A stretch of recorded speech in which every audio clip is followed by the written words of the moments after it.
Eto guys, another toy tip ulit. Galing naman to kay Aziz. May project kami. Project 300 lang.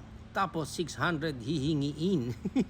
Sorry, pero minsan lang magpa-project sa school. Kaya pag humingi talaga ako sa kanila, yun lang na time na yun. Way back 2000 pa ata yun. Pero alam mo, ang maganda dito no, sa binigay mong tip, nakakamiss yung ganyan. Kasi sabi mo 600 yung nakukuha mo pero 300 lang dapat yung sa project niyo sa school.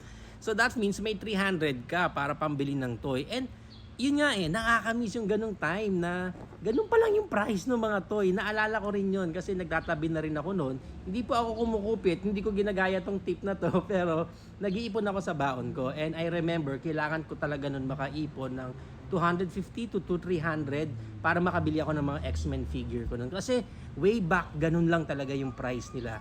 220, 225 to be exact, 229, mga ganun lang. Naalala ko yun kasi galing na sa baon ko nang binibili ko ng mga laruan noon. Kaya nakakamiss lang na ganun yung mga price ng mga toys noon, no? Sana mabalik, no? Sana ganun ulit tulad dati.